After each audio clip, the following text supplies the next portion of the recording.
Bom, gente, obrigado, professor Rafael, aí pela presença. A gente está aqui na live do IAB falando sobre ensino à distância. E, enfim, o professor Rafael aceitou nosso convite. Ele é professor de Fundamentos e Teoria de Projeto no curso de Arquitetura e Urbanismo da Unicamp desde 2015 e está aqui para, enfim, foi solícito para a gente para conversar e contar um pouco de como está sendo esse processo, enfim, essa transição para o ensino à distância. Professor Rafael, se quiser se apresentar, falar um pouquinho, a gente começa aí a live. Acho que é isso aí, Hideki. Agradecer por tudo chamado, a chance de conversar sobre o assunto. E é isso aí. Bom, acho que, enfim, só para contextualizar o pessoal, essas lives aqui são uma tentativa da gente do IAB de tentar construir enfim, uma discussão maior sobre... Opa, peraí. Tá me ouvindo? Tô te ouvindo, eu só não tô... O som tá bom, gente? O pessoal da live aí tá acompanhando? Tá dando eco alguma coisa, não? Eu acho que o celular tá pegando e o meu fone tá pegando. Eu não sei como tirar o microfone do IAB. E eu vou ter que tirar o do Bluetooth. Deixa eu ver aqui. Pera aí, deixa eu ver se o pessoal dá... Espera aí.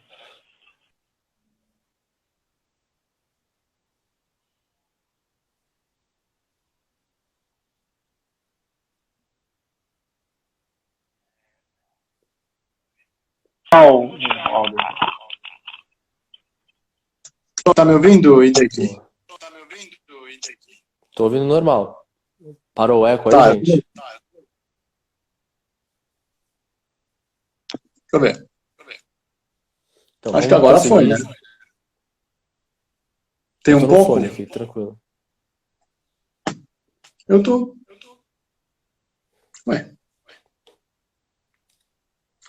Bom, vamos seguir. Vamos lá, você tá ouvindo eco? Vamos ver, ó. Agora. Olá, olá, olá. Por mim tá tranquilo aqui, o pessoal da live tá Agora normal? foi. Agora então, foi. Beleza. Agora eu não tô ouvindo. Vamos seguir. Então, tranquilo. Seguinte, essas lives aqui são para a gente discutir um pouco quais as implicações dessas aulas remotas e dessa migração para o ensino à distância que a gente, enfim, tem vivido. E o IAB está tentando, a gente, né, na semana passada eu fiz uma live com a Mari Wilderon, que é diretora do IAB também, e a gente está tentando criar essas conversas com professores convidados para contar um pouco como tem sido o dia a dia. Essa primeira etapa seria uma coisa mais de captar, enfim, depoimentos e ter uma conversa informal com os professores, né, com os indivíduos que estão vivendo esse processo. E num segundo momento, já com essas informações um pouco mais consolidadas, a gente tentar montar um seminário e tentar conversar com as instituições em si. Então, a nossa vontade aqui agora é meio fazer um bate-papo informal, mais para ouvir você, o Rafa, de como tem sido as aulas, como foi esse processo, desde quando vocês estão parados, não, desde quando vocês estão dando aula remota, como tem sido isso, enfim, contar um pouco desse dia a dia aí pra gente. Bom, eu começo dizendo que eu falo para os meus alunos, né? Eu estou sozinho em casa com a minha filha, ela está se distraindo com os desenhos, mas tudo pode mudar muito rapidamente. Ela pode se revoltar e fazer um protesto com o qual a gente não tem muito como negociar. Tranquilo. Mas, até agora, nas aulas, a Unicamp foi a primeira a parar, acho, a primeira estadual aqui de São Paulo, e quando parou, imediatamente eles falaram, olha, por favor, considerem que os cursos continuem. A continuidade do curso, assim, ela tem dois sabores. O primeiro é a questão mesmo de você continuar passando esse conteúdo, não perder o semestre, esse tipo de pragmatismo. O segundo é realmente manter os conteúdos sendo passados. A situação de isolamento social que todo mundo está vivendo, né? é Uhum. muito maçante. Então, assim, o fato de você ter ainda um contato com a sua sala de aula, ter ainda esse contato com os conteúdos do semestre, tem uma certa utilidade para além da questão mais de calendário, que de todo Uhum. jeito está sendo adiado, as negociações são autônomas. Então, na ocasião, eu liguei para alguns colegas, que a gente sempre, né, como professor, tem colegas fora, tal, assim, que dão aula, eu Uhum. falei com eles, né, e todos estavam meio que dando aula à distância. O pessoal né, de Milão tava dando também. Então, aí eu falei, bom, mas aí eu joguei aquilo que a gente sempre tem, né, e o EAD, a coisa, não funciona. Eles falaram, olha, é uma frase, aliás, que eu lembro todos os dias, né? O Daniele Pisani Uhum. falou assim, todo dia é uma mudança de paradigma. E eu anotei no caderninho aqui, e realmente, todo dia é uma mudança de paradigma. É uma Mas em que coisa assim, sentido? no sentido de que você, sei lá, a gente começa do que a gente tinha presencialmente, tentando reproduzir nas plataformas que tem. Uhum. Para projeto, imediatamente me recomendaram comprar aqui um Acom, que realmente é uma coisa muito boa. Ah, Assim, eu putz. descobri em equipamento, assim, isso avançou muito nos últimos anos, é legal. E Explica o que que é o Wacom pro pessoal aí que tá acompanhando, por favor. não, Wacom é a marca, gente, mas tem várias outras. É uma plataforma de desenho que você tem a canetinha e você faz É tipo o. um mouse, só que você usa caneta para escrever, é isso, Só né? que ele é muito sensível à pressão, né? Hoje em dia Uhum. já mudou, avançou muito isso. É usado Então, para para dar design gráfico mesmo, né? é muito bom, assim, só que não é Uhum. profissional, isso é um dos mais simples, mas para você atender os alunos de projeto, é ok. Funciona. Sim. E o de história a gente tem lido juntos, divide a tela e começa a compartilhar os textos em Word e vai passando juntos, né? É desse jeito que a gente tem Entendi. feito, a migração foi desse modo. Algumas ferramentas novas, E a foi Unicamp isso. tem alguma plataforma online ou vocês estão usando? Que ferramentas, que software vocês estão usando para dar aula? Google Meetings. É? Mas isso é Uhum. uma parceria da Unicamp ou vocês estão usando enfim, o serviço que tem disponível gratuito online? Acho que é a versão paga. Eu acho que é porque é muita gente na, na sala de aula, acho que tem um limite, mas eu não sei detalhes. Entendi. É, não, porque a gente tinha visto o pessoal da USP a USP tem uma parceria com a Google e eles estavam usando o Meeting porque já tinha o G Suite lá deles. Eu estou perguntando isso porque tem muitas privadas que têm as plataformas online, né? Tem o tal do Blackboard, o Ava, o Moodle, enfim, cada uma usa um online e que é mais uma espécie de controle de alunos, faz presença, é uma espécie de sistema Jupyter da USP um pouco mais desenvolvido, que tem uma integração um pouco mais, enfim, penetra um pouco mais no dia a dia dos alunos. Mas interessante, assim, uma coisa que eu estava curioso de perguntar, o Rafa, você tinha comentado, a gente teve uma conversa antes, que eu estava mapeando um pouco os professores e as universidades, como estava acontecendo, e você tinha comentado que tinha uma diferença entre as aulas de projeto e as aulas de história. Queria que você comentasse um pouco como tem sido a dinâmica online disso. Esse é um semestre, já era atípico antes da pandemia, né? Tem essa parte do. Oi, amor? Você tem uma tô falando com o ó.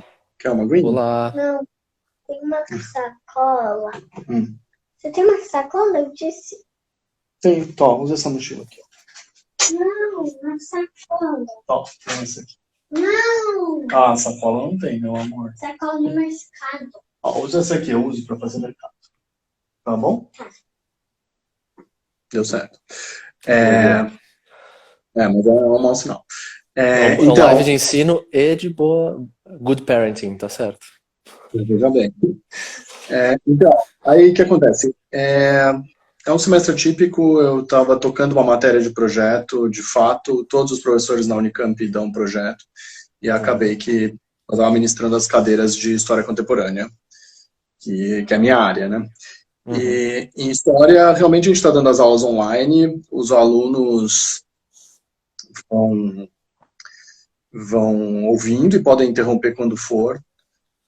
Em história, existe um aumento até do desprendimento, assim, dos alunos de fazerem perguntas. Eles realmente levantam Uhum. muito mais a mão, assim, interrompem mesmo a aula, isso é bom.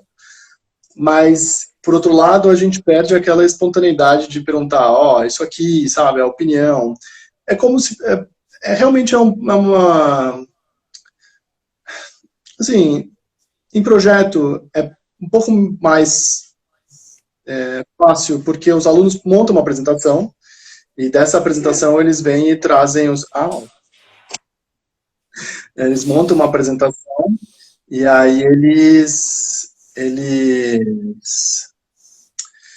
apresentam, duplicando a tela, e depois a gente conversa, eu pego os desenhos, colo os desenhos deles, eu pego no print screen rapidinho, jogo no Photoshop, e aí eu desenho em cima com o Wacom. Uhum. A Esther está pedindo especificação, eu mando depois, mas é o One, é uma coisa Boa. bem simples. E aí, o que acontece? O, em história, mas também em projeto, assim, naquela coisa assim que aparece muito, você me pautou um pouco pela pergunta Mari, né, a gente pode até discutir ela depois, você faz ela para mim, ao vivo, Sim, eu faço mais tarde, fica tranquilo. Tô anotando as é, perguntas aqui. mas a questão do... É difícil ter um contato com a classe. Da aula não é mais uma questão de passar um conteúdo, né? Eu acho que o ensino superior não parte do princípio de que você vai e transmite de cima para baixo. São conteúdos que Uhum. você tem que passar. Tudo bem. O aluno tem que saber desenhar, tem que saber propor, ou tem que saber, né, um pouco a teoria do que era o pós-guerra, né, um pouco como foi que a arquitetura se comportou depois do conflito, né, a história da arquitetura contemporânea. Isso, você passa por aulas positivas, você passa por atendimento, você passa por assessorias, mas existe uma mágica. O Bruno Zevi tem uma frase, né, no Saber Ver Arquitetura, que a Uhum. arquitetura é que nem aprender a dançar, aprender a fazer um esporte. E agora, dando aula à distância, você percebe que é isso mesmo. É uma coisa muito, muito clara. Eu saio o nome de todos os meus alunos na classe quando eu dou presencial. Hoje eu não sei, é o grupo A, B, C, eu tento me envolver, eu sei Uhum. de cor agora os grupos, assim, já estamos chegando na metade do semestre, né? Tá indo. Mas aquela coisa de saber dentro do grupo quem que tem mais dificuldade, quem que tem menos, quem está entendendo melhor, sabe? Assim, essas coisas, Sim. essa temperatura é glacial pelo ensino à distância. Isso é o Você que perde um pouco o controle da classe nessa dinâmica mais orgânica. essa parte que é o que faz a diferença. Sim. Que faz Mas, a por exemplo, você diferença. acha que a gente fez um levantamento que tem as universidades estão fazendo uma diferenciação entre o que é aula remota e o que é ensino à distância. Porque o ensino à distância envolve, sei lá, aulas pré-gravadas, conteúdo pré-estabelecido, enfim, umas cartilhas online. E a aula à distância seria uma espécie de muleta para esse momento que a gente está tendo, né? Então você faz essa distinção, como que você, enfim, tem enxergado isso? É, acho que não faz sentido, assim, sem a aula remota e o ensino à distância são coisas diferentes, eu não diria. Eu acho que a gente está fazendo Uhum. uma situação de emergência.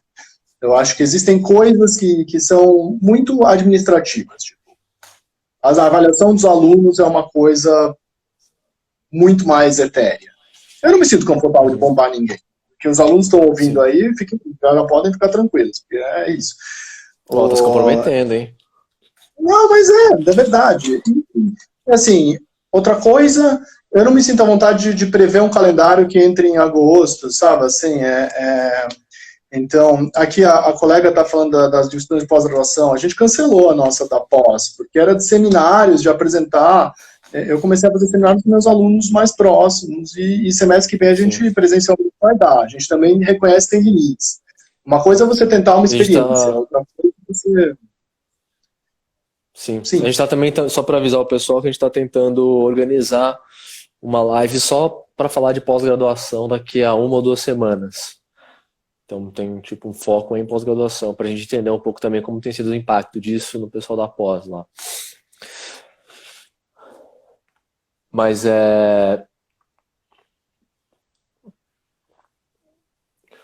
uma coisa também que eu queria te perguntar, que a gente estava bem curioso, é um pouco isso, assim, como tem sido a sua dinâmica com os alunos, né? Como isso tem se desdobrado em horas-aula, né? Porque eu tenho conversado com bastante gente e, enfim, essa coisa de estar disponível o tempo todo e estando em casa já é uma coisa meio desagradável, né? Porque você tem um pouco desse processo meio esquizofrênico de estar em dois lugares ao mesmo tempo. E e como que tem sido essa relação com os alunos, né? Você está conseguindo atendimentos individualizados ou você tem essa relação bem remota de ter grupos de atendimento? Como que tem sido essa organização?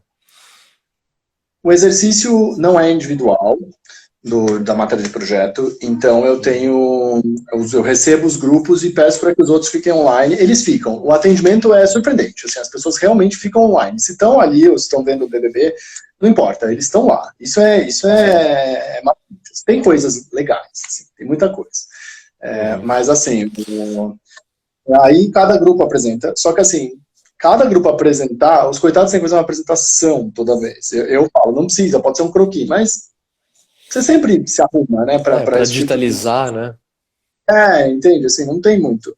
E eles têm um desafio, para mim, a maior parte eu não vejo, que é o desafio de trabalhar em grupo. Como você faz o projeto em Isso que eu 3, queria 4 perguntar. online, eu pergunto muito para eles, eles falam, tá difícil, o que você quer, né? Não tem o que fazer. E aí, o que acontece? A gente vai fazendo. Agora, eles conseguem, tem sido bacana. Isso tem uma coisa assim, entra em assuntos muito complexos, que, por exemplo, a questão do software. Tipo, sabe, o mundo se preparou para projetos e processos criativos serem feitos remotamente. Ele não é no CAD. Ele passa por esses sistemas de BIM, né, assim, tipo, mesmo colaborativos, que a gente chama. Nossos alunos têm muito pouco... E olha que a Unicamp tem excelência em transmitir esses conhecimentos logo no começo. Mesmo assim, é muita dificuldade. Meus alunos usam CAD. E tem horas que os grupos falam, olha, cada um fez uma hipótese, a gente vai apresentar elas aqui para você, cada uma delas, e vamos conversar. Entende? Assim, chega uma hora que é a pauta... E às vezes eu chego a recomendar isso. Eu mando mensagens depois, no dia seguinte, eu viro e falo, olha... vocês estão tendo dificuldade aqui, vocês empacaram aqui. Tentem fazer cada um do seu jeito e depois juntem e conversem. E aí a gente vai tocando ao longo da coisa. Porque tem um limite. Tem um limite. Essa coisa assim... E não existe, por exemplo, um programa muito bom da Google, que é o Google Drawing, que você desenha ao mesmo tempo, todo mundo ali croquisando. É como um guardanapo online. Mas aí que tá. A questão é que assim... como eu vejo, e isso é natural, é 24 horas. Eu dou o meu WhatsApp, eu dou o no Classroom, os alunos me consultam e eu tento dar o melhor para estar sempre disponível. E isso eu acho que é uma postura difícil e que é ruim para o corpo docente aceitar, isso eu mesmo, mas é interessante que a gente pudesse realmente ter um canal de abertura. Eu sempre deixei meu celular nas folhinhas, desde quando eu comecei a dar aula em 2014. Então, e agora eles me mandam WhatsApp, mandam coisas. Quando a pergunta é rápida, eu respondo. Mas, por exemplo, entre quarta-feira agora e hoje, foi uma avalanche. O feriado teve um efeito. Eu tô com um monte de coisa atrasada. Aí vem o Zap e tá represando. Tem esse limite. E eu falo, olha, eu realmente estou dando o meu melhor, mas, assim, é isso. É o que vocês viram. É uma rotina que tá sempre... O comportamento tem eu demandas. tenho muita dúvida em relação a isso, Rafa, porque é isso, né? Quando você, enfim... passa para essas mídias sociais, né, WhatsApp, Instagram, a pessoa que está centralizando essa aula, ela sofre uma pressão muito grande, né, porque a gente está falando agora de, sei lá, a gente já tem dificuldade de administrar os nossos grupos de WhatsApp, a gente está falando de, sei lá, 30, 40 alunos por turma, que vão ficar tipo, bombardeando de informação e de perguntas e tudo mais, né. Eu queria juntar essa pergunta com a pergunta da Gabi aqui, que ela pergunta assim, eu queria saber sobre a relação de tempo que você teve que recalibrar. Tempo de atendimento, aula, preparo, precisa de mais tempo ou menos tempo para preparar as aulas e atendimento? Preparação de aula é igual. Atendimento demora um pouco mais de projeto. Demora um pouco mais. Mas tem uma coisa, a aula de projeto é uma coisa de um ateliê que está funcionando. Então, você às vezes também, você é inoportuno. Você chega, posso sentar aqui? Os caras, não. Estamos projetando. Então, acaba que a dinâmica é totalmente diferente. Eu não saberia contar por horas. Eu diria que eu acho que é mais na questão da dificuldade, Gabriela. Eu acho que é mais na questão de é difícil ter o contato. É difícil, sei lá, quando eu vejo um aluno tendo dificuldade de entender um determinado conceito, a gente vai para a lousa, desenha, faz aqueles esqueminhas. E aqui eu não tenho, por mais que o Acon seja ótimo, né? Ele não, sabe, não dá para eu abrir, dar um Alt Tab, dividir tela e desenhar um croquis feio. Uhum. A gente perde o croquis feio, sabe? Assim, a gente perde aquela coisa de uma espontaneidade de fazer um esquema bobo, sabe? Eu fui explicar a modulação para um grupo, me embananei. Aí eu virei youtuber. Eu cheguei um dia, comecei a gravar eu na lousa, fazendo uma lousa que eu improvisei aqui em casa, e fiz. E não subi, porque ficou muito ruim. Eu acho que tem uma coisa que a gente... É um problema, assim, tem uma certa estrutura da comunicação, que é, eu não me sinto mais um professor à distância. Eu me sinto um homem mais ligado ao núcleo do entretenimento, que é muito esquisito. É como se você precisasse passar uma certa... O conteúdo, eu me sinto... Eu vejo muitos vídeos no YouTube que me dão informações.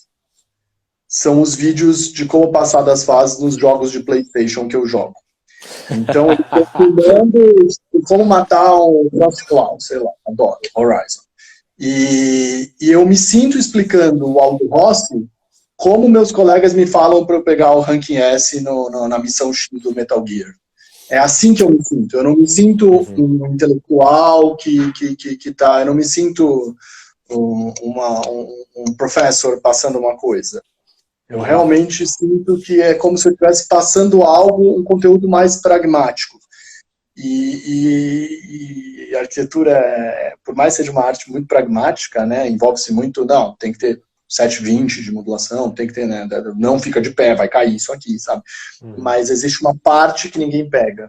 Eu tenho uma angústia muito concreta agora. Meus grupos, meus alunos da biblioteca, a gente está fazendo uma biblioteca para a Faculdade de Medicina da Unicamp. É um programa real. Eu passei o começo do ano inteiro indo na medicina para montar o programa com eles. E agora eles estão desenhando. Tem uma coisa assim que eu não consigo passar para eles, que é uma coisa assim, os projetos estão grandes. Eles estão grandes, estão muito espalhados no terreno. E esse espalhamento é 4.000 metros quadrados, eles estão espalhando um terreno que é muito estreitinho, e todos os projetos, os que estão indo bem, os que estão indo mais ou menos, todos se espalham muito. Tem um limite, eu não sei como falar assim. Como é que você vai chegar numa aula e falar, pessoal, tá um meio trambolho. Digitalmente você não tem essa informação, sabe? Assim, e ao mesmo tempo você tem uma coisa tipo, cada um é um caso, e eu teria de ficar realmente muito tem uma coisa de pensar no projeto que leva tempo, é aquela coisa do zoom menos, sabe? Que por mais que eu tenha atendimentos por e-mail, eu tenho uma informação mastigada. Eu estou começando a pensar em pedir para os alunos mandarem a informação vetorial. Mas aí eu tenho medo de virar um gerente de projeto, entendeu? Sim. Esse é o problema, é assim que eu me sinto. O que a gente está discutindo agora, no fim das contas, é um pouco isso, né? Os canais de comunicação e quanto de informação você perde através desses meios, né? Então, isso, as lives a gente consegue ter uma conversa, tal, mas você nunca vai substituir isso por um debate olho no olho, ali no calor do momento. Tem um timing de falar que é diferente, você tem que esperar um pouco o delay da pessoa, tem um pouco desses ecos, uma série de informações que a gente não está acostumado. E no projeto tem um pouco isso também, né? A carga que o croquis carrega, né? Às vezes um desenho num guardanapo tá cheio de informação e consegue resolver uma obra do que, tipo, sei lá, uma implantação com, sei lá, massas volumétricas, pode ser uma coisa completamente inerte e sem sentido, né? Tem uma coisa da quantidade de informação que carrega cada mídia, digamos assim. Eu confesso que eu fiquei muito bem impressionado com a capacidade que a gente tem de desenhar online, eu acho. Assim, e fiquei impressionado com a coisa de dividir tela, como você vê que foram muitos anos o mundo que eu não participava estava girando, de reuniões virtuais, de decisões. Mas, Rafa, uma coisa que me confunde um pouco é, por exemplo, vou dar um exemplo do que eu conheço, que é o Revit, lá no Autodesk.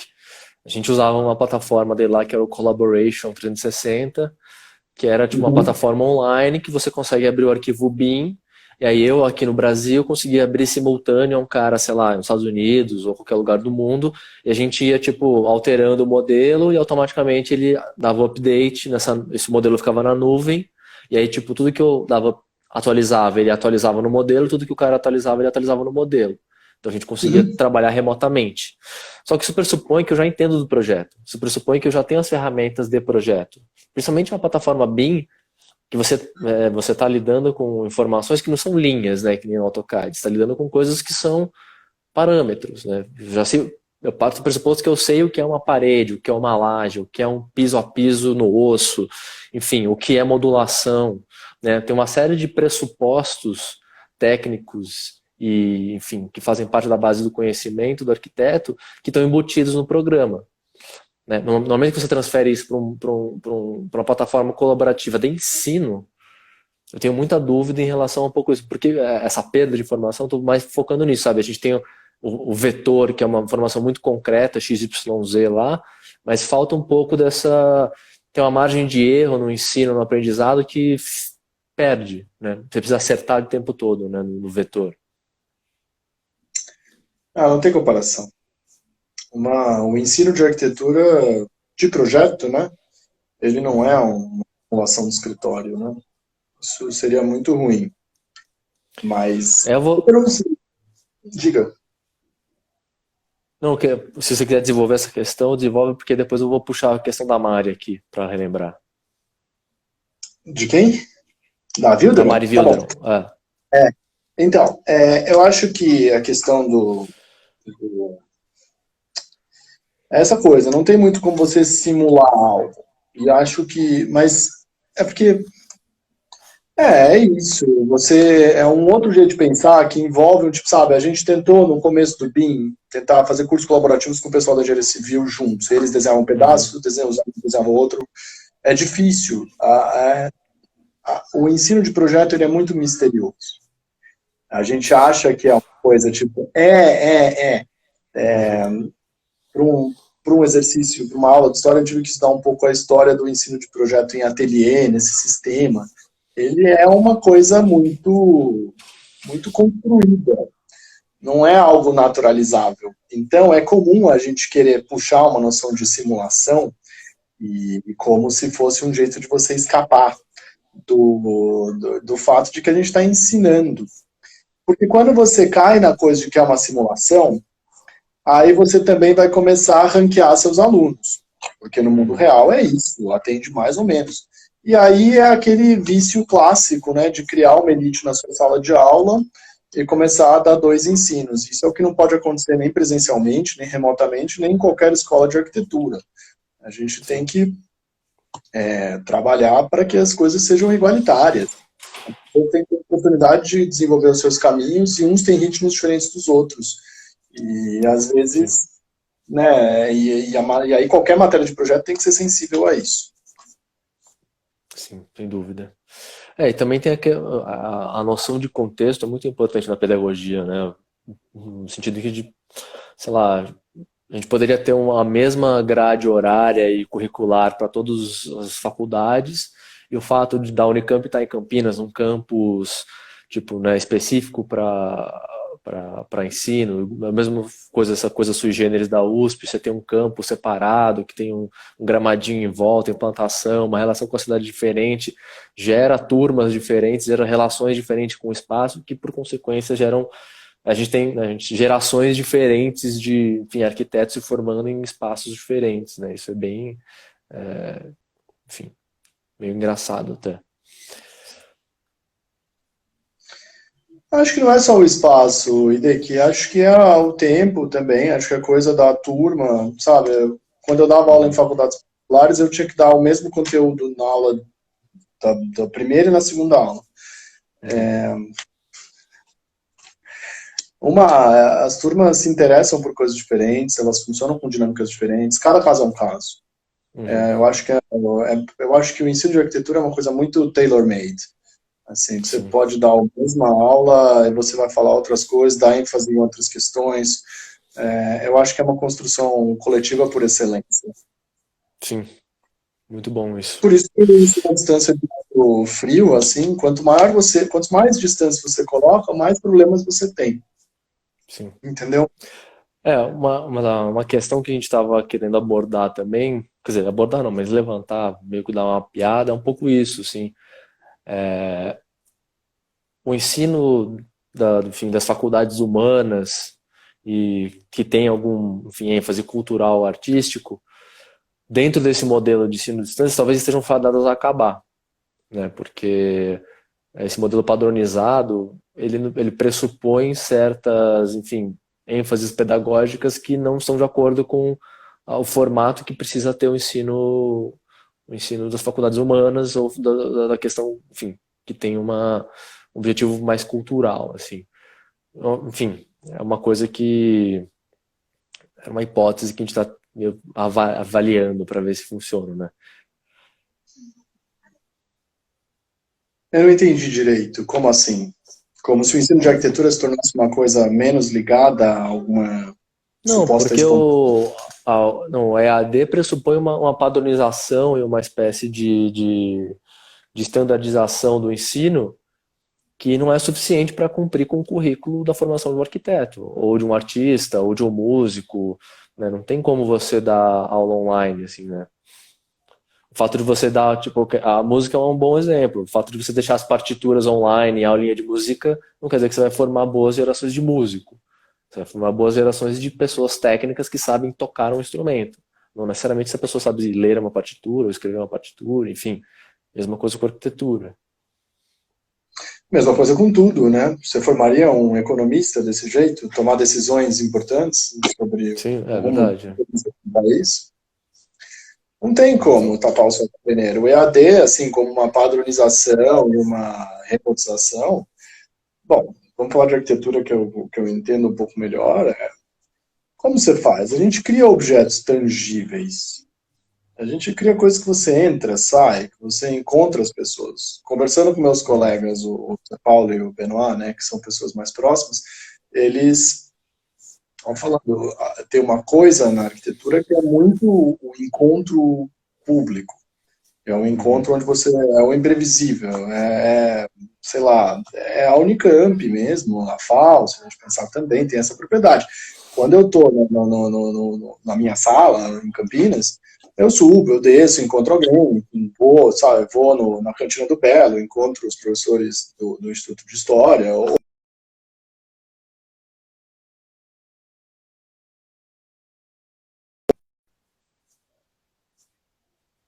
professor que cuidava das questões de pediatria, mas que também estavam muitas mudanças climáticas, essa imprevisibilidade do diálogo, essa imprevisibilidade do encontro, ela acontece num lugar que se chama mundo real, uhum, aquele que se você for em direção ao muro, você bate com a cabeça. Isso sim. a gente desenha essas coisas. Então, como é que você vai ensinar por correspondência a isso? É sedutor, é engraçado. Eu tenho lido muito aquele o Fahrenheit 451, que fala sobre esse mundo onde os livros são queimados, onde no final eles têm que, pela memória dos livros, refazer aquele mundo destruído. Eu acho Uhum. que é esse o clima, por isso que eu não vejo tanta relação desse momento com políticas de ensino à distância. Eu vejo muito mais com a gente lidar com um mundo que conseguiu parar de um jeito muito esquisito, uma camada da população, né, óbvio, né, uma situação muito Uhum. diferente, né, em vários lugares, e e que a gente segue esse mundo em que a gente entrou numa epidemia que a gente não lembra direito em que momento a gente se confinou, a gente não sabe muito bem quando vai sair. Existe um componente onírico nisso tudo, em que a gente está discutindo arquitetura quando a arquitetura está ausente. Eu tenho me lembrado também muito é uma metáfora longa, mas assim, eu me lembro muito do livro do Hickvert, né, o Casa de Adão no Paraíso, né, que ele fala Uhum. dessa casa primeira, remonta à cabana primitiva do Vitrúvio, e assim, cada um na sua casa celebra de manhã o nascimento do mundo, e a nossa casa é o próprio mundo. Então nós somos uns Adões e Evas perdidos na nossa residência. Isso é o momento, entende? As políticas de AD, se forem implementadas tomando como desculpa o momento da pandemia, é um oportunismo, assim, politiqueiro, não existe, esse debate do ensino à distância não está na mesa. O que está na mesa é um momento em que todos nós estamos em casa, no mundo inteiro, isso é muito estranho, e que remonta a um momento em que a gente vai ter que sair de casa, no mundo inteiro. Sim. E quando a gente sair, o mundo vai estar lá. E ele vai precisar de arquitetos. Ou alguém tem alguma dúvida de que o mundo que a gente vai ver doravante vai ser sempre marcado por isso? Quem aqui na Páscoa não ligou para os pais e para os avós e não sentiu o distanciamento que está sendo imposto e achar que isso vai ficar incólume? A normalidade é reconstruída e a normalidade vai ser reconstruída no mundo tangível. Ninguém vai ficar desse jeito para a eternidade. Então, quando a gente voltar, a gente vai precisar de arquitetos. Então, a gente vai precisar formar esses arquitetos. E esses arquitetos vão ter que construir o que tem. É madeira, é concreto, é metal, é aço, é adobe, é solo-cimento, é taipa, entende? Então, não tem. Eu acho que é um momento em que nós estamos ensinando arquitetura sem arquitetura. E nós estamos, portanto, tendo de ensinar arquitetura mais do que nunca. Por isso que a gente está dando aula online, por isso que a gente está encarando isso. Porque se fosse para, veja bem, o mundo acabou e agora a gente vai ter que manter a palavra à distância. Eu toparia. Mas é outra coisa. É outra situação. Nossa, sua fala é muito boa, porque a primeira vez que a gente conversou foi isso que me meio motivou a manter essas lives, assim, porque eu pessoalmente, a minha hipótese inicial com o isolamento social era, eu olhei isso e falei, não, ferrou, vai estabelecer a AD, esse oportunismo vai acontecer e todas as faculdades vão caminhar por aí. E aí quando eu comecei a ligar para os colegas, falar com você, falei com os professores, comecei a ver que tem um desenho um pouco mais complexo da discussão, que é um pouco isso, é tipo, a gente tem ferramentas que são limitadas, a gente tem uma espécie de uma nova comunicação que precisa ser estabelecida, você tem uma série de questões técnicas e administrativas, gerenciais também, e legais, né, financeiras para as universidades privadas, que vão se criando. Então, no fim desse mapeamento que a gente montou para discutir EAD, ficou a impressão de que todo mundo meio entendeu que a EAD não funciona perfeitamente.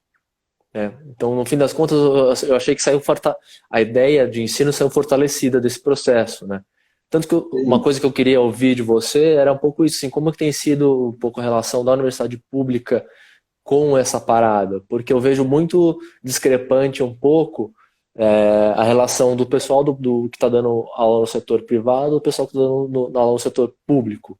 Que sentido? Eu sinto que nas públicas tem uma briga política, tipo, a questão já está mais politizada, né? Eu ia até comentar, a do Unicamp, que é a Associação dos Docentes da Unicamp, fez uma fala super dura no dia 31, a reitoria meio querendo atropelar, querendo manter as aulas, a do Unicamp falou assim, estamos com medo, queremos parar, tal. Eu fiquei meio na dúvida, assim, achei, pelo que você me descreveu, eu achei super importante vocês passarem por esse processo, construir essa crítica um pouco mais contundente, um pouco mais embasada para a relação do ensino à distância, ensino remoto, frente ao pessoal que parou de cara, né? Não tô justificando, eu acho que a luta política é justa, é válida e tem que acontecer. Mas o fato de a gente estar exposto a essa nova realidade trouxe questões que eu acho que podem até fortalecer politicamente a a implementação ou não implementação do ensino à distância. O que eu te falei. Se for feito isso, é uma malandragem, né? Mas dentro da universidade pública existe muita consciência. Um dos debates mais bonitos que eu participei por e-mail com meus colegas professores veio em cima dessa resolução da reitoria. O curso de arquitetura envolve vários institutos na Unicamp e tiveram manifestações de diversos espectros, mas todos partem dessa compreensão de que não tem como você fazer algo 100% à distância. Não tem como você usar esse período. O importante pelo menos dentro onde eu trabalho, ninguém vê de modo sério esse período como uma oportunidade para preparar uma transição. Isso vai ter que ser apropriado em um dado instante. O que está acontecendo nós não temos escolha e vamos fazer isso, porque traz uma série de vantagens quando a gente pesa com as desvantagens. Dentre as desvantagens está esse mote para colocar a pauta do ensino à distância. Porém, as vantagens também são muito importantes. Eu acho que uma vantagem que é legal é que, assim, quando não funciona, a gente dorme tranquilo, né? Não funcionou, não tá rolando, vamos ter que voltar, tudo bem. Mas e quando funciona? E quando, sabe, o dia que chegou a plataforminha aqui, mudou tudo. A minha aluna, Ana Romagnolo, perguntou aí, né, agora há pouco, né, fala como mudou sua vida. Mudou. Gente, mudou. Eu voltei a desenhar. Eu comecei a desenhar no quadrinho, sabe, com coisinha. É incrível, ele é mágico.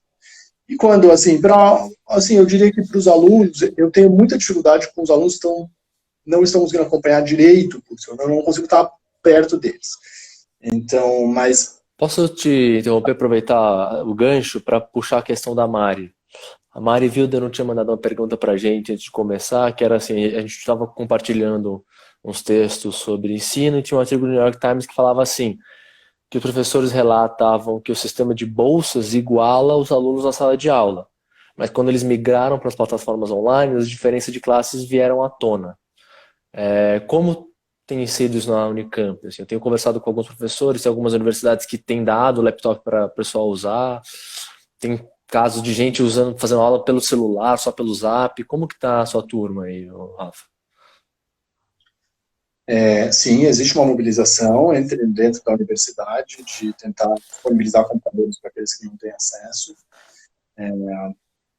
Não sei, essa é uma pergunta que você me passou, eu acho que ela não tem uma resposta. Como é que você vai sentir isso? A gente não, né, especialmente uma turma que começou o semestre, eu já estava no isolamento, né? Então eu não conheço eles, então eu não sei a Mas você tem algum realidade. problema de gente que não consegue acessar, enfim, que não tem acesso à internet, ou não tem o computador, ou não tem o software? Abri o canal, ninguém me falou, eu continuo aberto, aliás, mas eu me preocupo com isso, e se isso acontecesse, foi uma das coisas pelas quais a gente dorme intranquilo, de Que ter bom. um caso desses e você não dá para você ligar um botão e dizer que o bonde vai embora e depois eu te dou aula, sabe? Isso não pode. Uhum. É uma crueldade, assim. Eu acho que, por isso que eu acho que tem sabe, os furos na fuselagem são muito marcantes. Não dá para você dizer que isso que a gente está navegando agora é um barco que pode indefinidamente ser rebatizado de ensino à distância. Mas, né, o ruim não tem limite, né? Então a gente pode acontecer. Mas era essa questão, é isso. Os alunos têm mais dificuldade, são os mais prejudicados. Os mais prejudicados. Se realmente chamar, fazer um reforço pós a aula, fazer uma live, mandar um e-mail, não é a mesma coisa que sentar e falar, vem cá, o que está acontecendo? Tem uma conversa, sabe assim? Isso realmente... Isso é muito grave, né? Porque você não tem muito como mensurar isso. O que você está descrevendo é quase uma...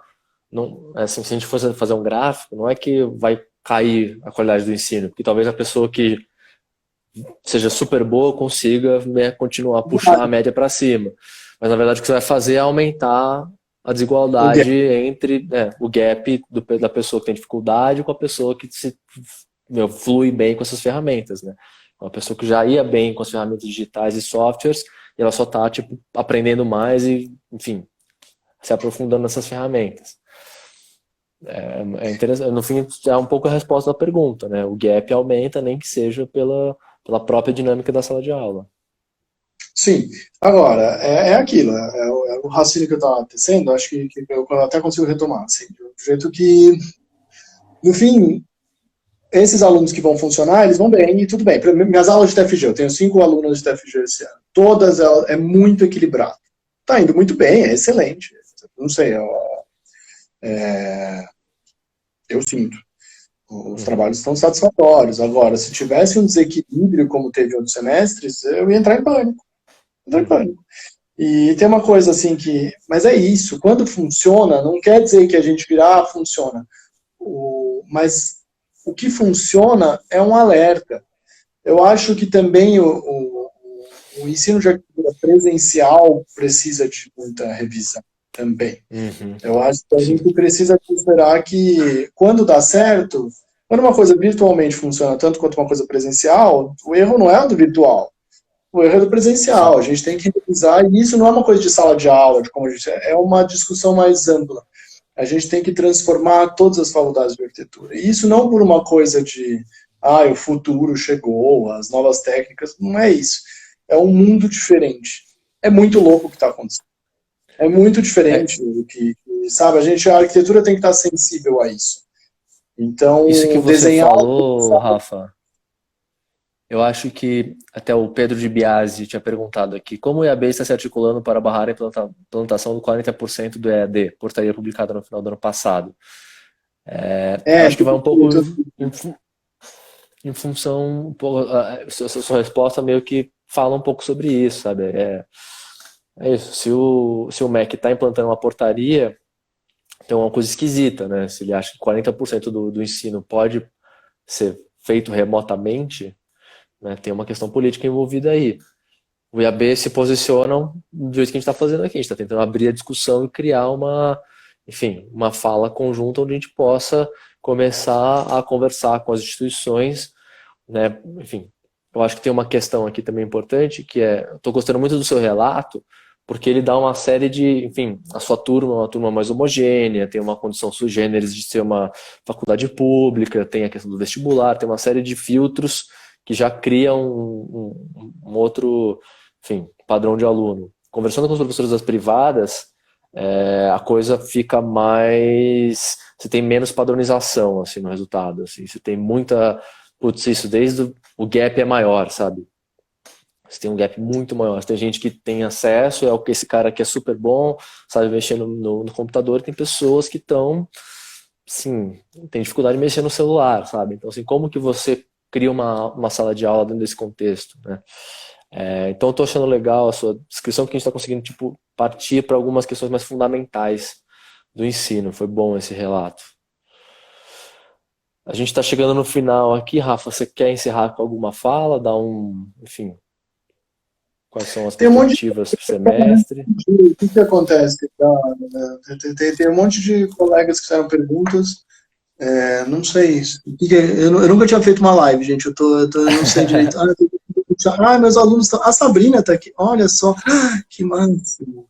Então, eu tô te achando muito deslumbrado com a tecnologia, hein, Rafa? Isso aí tem que tomar cuidado. Não, acho que, né? Não, mas o que a visa de encerramento é isso. As tecnologias são muito mágicas, as coisas são muito diferentes. Eu sinto isso porque eu dou aula na Unicamp, que é um lugar que tem muita sabedoria acerca da tecnologia, e tem o Celtic, nossa, você voltou para o Brasil. Então, é uma coisa assim, desde que eu entrei no Unicamp, eu me encanto com o jeito que as coisas são feitas. Então, mas sempre com esse ceticismo, a gente tem que ter um cuidado muito grande. Agora,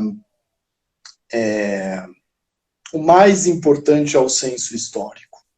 O mais importante é saber que a gente vive uma situação diferente. Uma situação que vai forçar a gente a pensar por anos a fio. Que é um desafio, não ao jeito que a gente dá aula ou o jeito que a gente exerce nossos trabalhos. É o jeito que a gente pensa. Nós somos todos convidados a pensar o que vai ser a construção da humanidade num mundo muito diferente. Essa capacidade do lockdown em escala mundial é algo que acena para o mundo que vai vir por aí que a gente não sabe. Quando eu dou aula para os meus alunos, que são muito mais jovens que eu sempre penso no tipo de trabalho que eles vão ter que fazer. Eu não penso nas ferramentas que eles vão ter que aprender ou nas tecnologias que vão estar à mão. Isso no mundo que vai aparecer daí. A epidemia é uma muito eloquente mostra desses sobressaltos, da imprevisibilidade dos restos dos anos que o nosso tempo de vida tem. Então, essa preparação para isso, essa consciência para isso, demanda uma politização e demanda um posicionamento, né? E vai demandar, sim, aí sim, um grande sentido do que a gente faz, um senso de propósito. A gente tá, como arquiteto, a gente vai construir um pedaço do mundo de amanhã. Como vai ser esse mundo, gente? Vejam que, né, é algo, isso sim, é que a gente tem que ter cuidado. Isso é que Mas acho pode que ser desdobrado. você termina a live falando o que falou no começo, né? Todo dia é uma mudança de paradigma. Sim, sim, é Foi verdade. bom, Essa frase é parabéns. ótima. Essa frase eu ouvi no começo do confinamento e eu lembro dele todos os dias, todos os dias. Demais. Então, é isso, gente. Foi legal, hein? Bacana. E é isso, a gente se sente bem, né? Fazendo a live, conversando. Fazia tempo que eu não te via, Ide, aqui. Parece que Não, você está foi aqui. ótimo. A Não, live a é uma gente, espécie a vontade é um pouco essa, mesmo, dar uma oxigenada, ouvir um pouco os relatos. Tem essa coisa do dia a dia, a gente tá meio em casa, sabe? Todo mundo falando de casa. A gente tá numa plataforma que deveria ser um debate político, que deveria ter acontecido lá no IAB. A gente tá fazendo das nossas casas, isso tudo é muito esquisito ainda, né?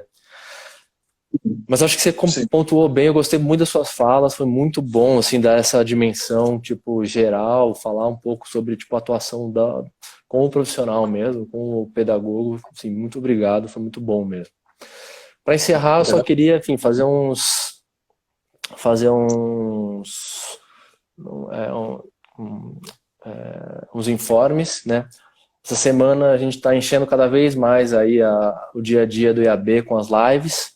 Amanhã eu vou falar com o Joca, o João Yamamoto, vai contar um pouco do Senac ali, como tem sido a atuação dele. De manhã às 11. À noite vai ter debate sobre habitação e ATIS, que é a habitação de interesse social. Na quarta, laboratório de projeto, desafios e emergências, com o Lourenço Gimenez, do FGMF, do escritório, com o Fernando Túlio, que é nosso presidente. Na quinta, mais debate sobre ensino à distância, vou falar com a Lívia Ito, colega que está dando aula na School of Visual Arts lá em Nova York.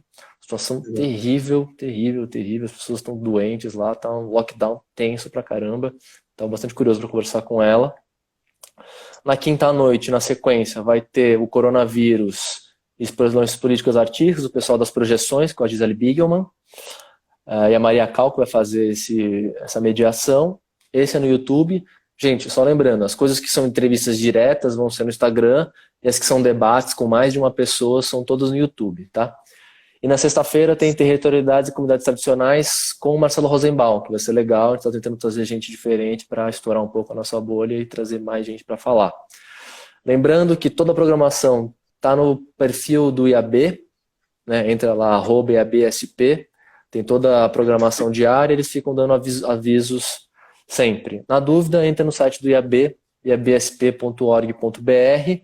A gente tem um WhatsApp que manda todas as informações. Se vocês quiserem receber direto no WhatsApp, isso é 11 99 541 3686. Aí você já recebe direto o aviso lá online.